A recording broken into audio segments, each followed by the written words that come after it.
سلام دوستای گلم، اشرف هستم. با آشپزخونه کوچیک من خوش اومدید.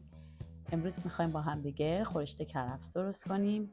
میدونم همه بلدید، ولی من میخوام اونجوری که خودم درست میکنم رو بهتون نشون بدم.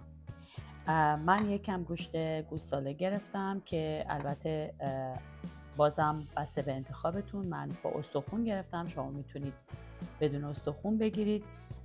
این گوشت تقریبا تیکه هاش یکم بزرگ هستش، البته میبینید دیگه استخون داره و شاید یه ذره کوچیکشون بکنم. به اندازه 1 کیلو هستش. 2 تا بسته جعفری گرفتم یا دسته جعفری گرفتم، یه بسته نعنا گرفتم، یه دونه پیاز نسبتا بزرگ، به اندازه 1 دسته بانچ یا دسته کرفس هم گرفتم که اینجا متاسفانه خیلی جاها کرفس با اون برگای سرش نمیاد، یعنی بیشتر جاها ندارن اونا رو. بعضی از مغازه‌های اورینتال داره که اونم من دیگه واقعا وقت نداشتم برم اونجا بگیرم. بعد دیگه ادویه‌جات هم زردچوبه هستش، 7 ادویه‌مون هستش، فلفل سیاه، نمک و چاشنیش هم همون آب لیمو هستش که بازم شما بسته به انتخاب خودتون میتونید بزنید، نزنید، زیاد بزنید یا کم بزنید، هر چی عشقتونه. خب عزیزان، همونجور که گفتم گوشت من یه ذره تیکاش درشت هست و ترجیح میدم یه ذره کوچیک‌تر باشه. برای همین یه تخته دیگه برمیدارم که اینا رو یه ذره خردترشون بکنم. ببینید اینا که با استخون هستش رو میتونیم همینجوری بذاریم، میتونیم هم نه جدا کنیم یه ذره، میگم چون خیلی بزرگه به نظر من. ولی شما هر جوری که عشقتونه درست کنید. اگه دوست دارید اصلا گوشتتون رو ریز کنید، دوست ندارید اصلا با مرغ درست کنید، میخواین خیلی سالم تر بشه.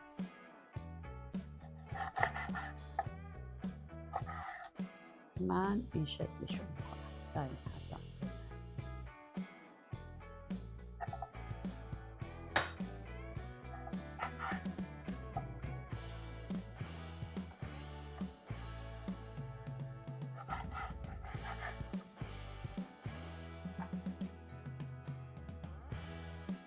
نمیدین الان سایزش خوبه، من میذارم باشه دیگه، کوچیکش نمی کنم. ولی این 1 کیلو یه ذره کوچیک‌تر میکنم. خب الان میرم که اینو بشورم و سرخش کنم، بذارم آبپز بشه. سرخ که نه، یه ذره تفتش بدم بعد بذارم آبپز بشه. خب من گوشتمو شستم، روغن رو بذارم گرم شه، یه تفتی میدیم گوشتو و آب میریزیم که بپزه گوشتمون. میگم زمان برمون گوشته. حالا اگر شما وقت ندارید میتونید بریزیدش توی زودپز.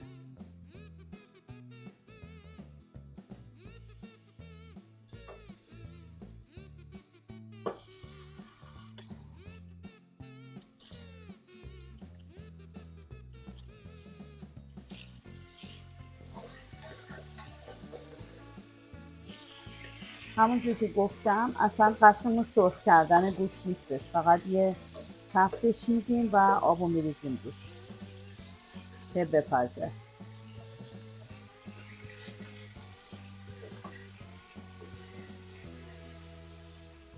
اگر سبزی سرخ کرده میداشتم برای خورش کرفس، الان پیازم هم با همین سرخ میکردم، ولی چون میخوام سبزی رو تازه خریدم که سرخش بکنم، ترجیح میدم پیازم هم با سبزی سرخ بکنم، بعدن که گوشت بخ همه رو قاطیش کنم.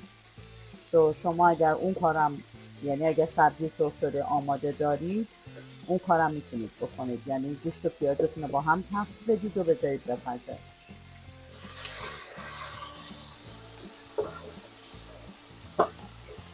حالا آبو بهش اضافه میکنیم و میذاریم که بپزه. حالا من اول باید اینو بذارم پایین تا دستم نسوزه.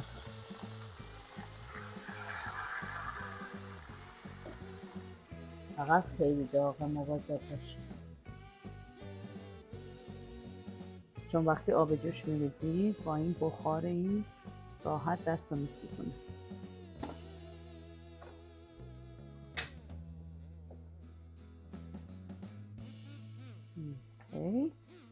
دیگه اینو میذاریم همینجا برای خودش هر کاری دوست داره بکنه. ما میریم سر وقت سبزی و پیاز و کرفس و دیگه بقیه خوشگلا بیان همه ملحق بشن به این یکی خوشگلا تا ببینیم چی میشه. ما توی این مرحله میخوایم کرفسامون رو خرد بکنیم. خرد شدن یا اندازه کرفس‌ها بستگی به سلیقه خودتون داره. بعضیا دوست دارن ریز باشه، بعضیا دوست دارن درشت باشه. من در متوسط میرم، مثلا به این اندازه.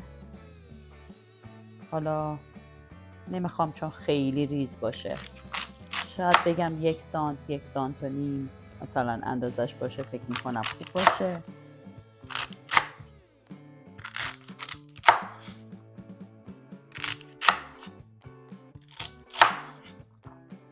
فکر میکنم شد 1 سانت. ببینید گفتم بالای کرفسای ما سبزی نداره، یعنی قسمت برگش نیست. مثلا ما الان خیلی خوششانس شده مثلا یه لاتاری برنده شدیم، از توش اینقدر اومده، ولی بازم میگیم خدا شکرت، اشکال نداره. حالا از همه این حرف گذشته، اینا رو به همین ترتیب که میبینید من خورد میکنم و سرخش میکنیم. بعضیا خیلی دوست دارن کرفس رو زیاد سرخ بکنم، ولی من شخصا خودم زیاد دوست ندارم سبزی رو سرخ بکنم. ترجیح میدم یه ذره کمتر سرخ بشه. احساس میکنم هم رنگ سبزی بهتر میمونه، همین که حالا من نمیدونم، شنیدم موادی که مثلا مغذی هستش توی سبزیجات با پختن زیاد یا سرخ شدن خیلی زیاد ممکنه دیگه اونقدر موثر نباشه، اصلا دیگه نمونه چیزیش. خب اینم تموم شد. حالا میریم سراغ به انتخاب شما، یا پیاز یا سبزی. اول آخر همش گردن خودمونه. نمیدونم چجوریه، ولی احساس میکنم نعنای اینجا یه ذره با نعنای محلی ایران فرق داره، چون وقتی من ایران، خب ما شمال زیاد میرفتیم، خیلی نعناهای خوش عطر و متفاوتی از لحاظ ظاهری هم قیافشون فرق داشت. توی حیات مادر بزرگم همیشه بود و اینقدرم بو و عطر خوبی داشت که ما یه وقتایی کوچولو که بودیم نشسته اینا رو فقط میکندیم و میخوردیم، مثل همین آدامس نعنایی که الان بچه ها میخورن. مزه نعنا داره، همونه دیگه، ما نعناشو میخوریم. یادش بخیر، چقدر زود گذشت. کوچولو بودیم همش دوست داشتیم زود بزرگ بشیم، فکر میکردیم حالا چه خبر هست، مثلا بزرگ بشیم دیگه کسی بهمون نگه مثلا مشقاتو بنویس، یا چه میدونم برو برای من یه لیوان آب بیار. میکردیم ما. الان اصلا نمیشه به بچه ها گفت برو برای من یه لیوان آب بیار، میگه ای مگه خودت دست و پا نداری، خودت برو. ولی ما چه بچه های خوبی بودیم، واقعا عجله میکردیم زود بزرگ بشیم که چی بشه. ولی خب دیگه همینه دیگه، نمیخواستیم عجلم نمیکردیم این اتفاق میافتاد. الان میدونی چه حسی بهم دست داده؟ حس اون قدیما بود میشستن همه سبزی پاک میکردن با هم حرف میزدن. الان اون حس بهم دست داده. چه حسیه، حس عجیبیه. همیشه مامانم میشست مثلا با خالم یا با عمه‌هام سبزی پاک میکردن، بعد از همه چی میگفتن، از همه چی، همه جا، یعنی دیگه حتی مرده ها رو از زیر خاک می آوردن بیرون همه رو، که مثلا زندگیش چه جوری بود، چه جوری شد، چی شد، چی بود، بچهش کجاست، خودش کجاست. خیلی خوب بود، یادش بخیر، خیلی خوب بود. من 2 دسته جعفری گرفتم، فکر میکنم برای این مقدار کرفس کافی باشه. بعضیا سبزیشون رو برای خورشت کرفس خیلی ریز میکنن، بعضیا درشتر، ولی من سعی میکنم به خصوص جعفری رو نمیتونم خیلی زیاد درشت بذارم. احساس میکنم جعفری یه سبزی خیلی دیرپزیه.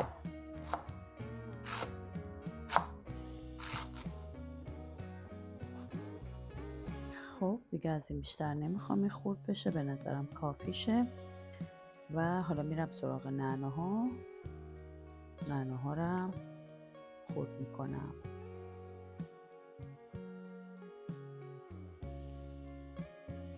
من کوچولی که بودم زیاد خورشت کرفس دوست نداشتم.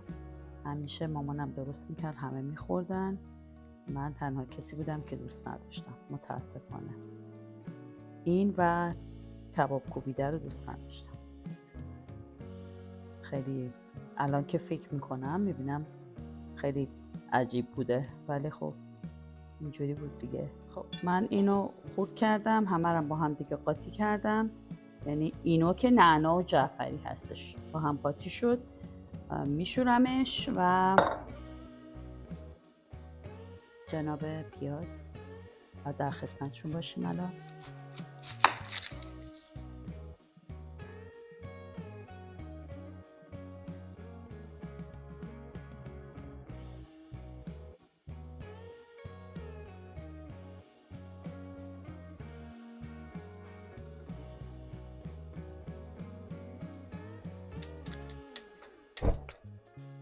گاز رو روشن میکنیم و روغن میریزیم تا کرفسمون رو سرخ کنیم.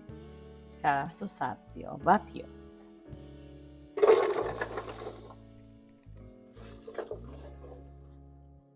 یه کمی که این خودش رو بگیره من پیازم قاطیش میکنم که با هم دیگه سرخ بشن، چون کرفس رو میخوایم که نسبتا سرخ بشه. ولی من شخصا ترجیح میدم که سبزیش رو زیاد سرخ نکنم. شما اون کاری رو بکنید که دوست دارید. اینجا پیازش هم قاطی میکنم.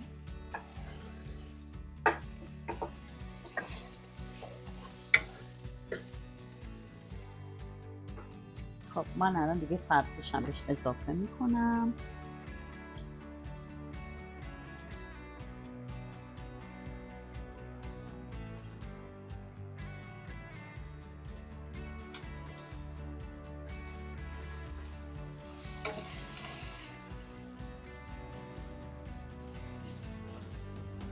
خب من این به اندازه که میخواستم سرخ شد.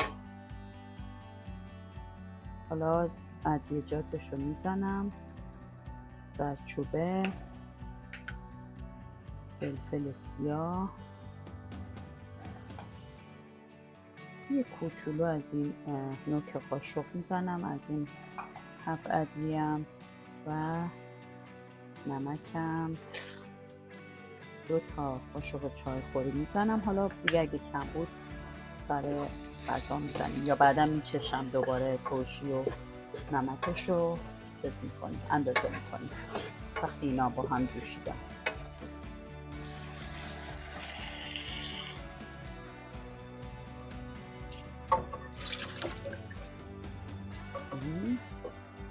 اینم زیر زیاده تا شروع کنه جوشیدن.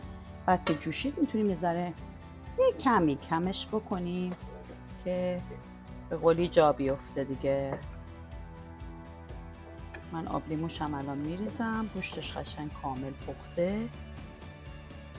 نمیدونم چه جوریه ولی به نظر میاد کرفس اینجا خیلی زودتر میپزه.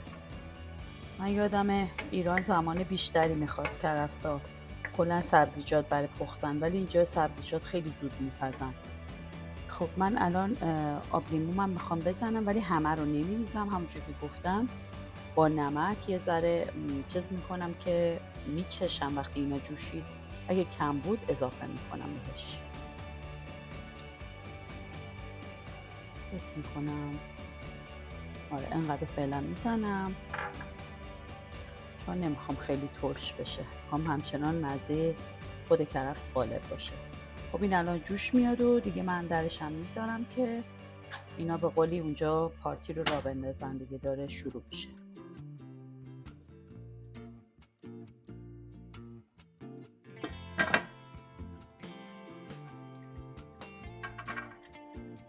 به به خورشت کرفسمونم حاضره. من یه دونه قاشق برمیدارم مثل همیشه به چشم ببینم نمکش و ترشیش اندازه باشه.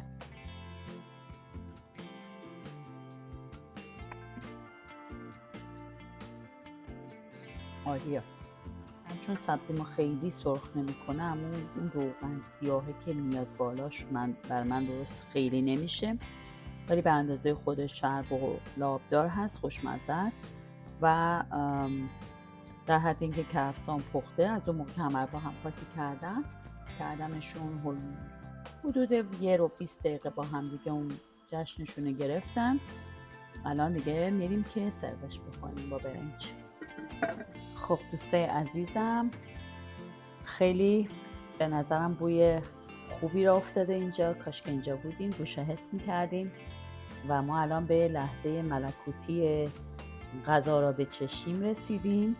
من با اجازه شما امتحانش میکنم و بهتون میگم چه مزه‌ای شد.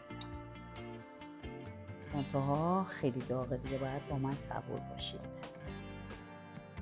شما این غذا رو میتونید با پیاز، با ماست، با ترشی، با سالاد، هر چی که دوست دارید میتونید سروش بکنید. که ما امشب تصمیم گرفتیم با سالاد شیرازی که البته تو شکم من آووکادو هم ریختم، با اون میخوام چیزش بکنم، میل کنم.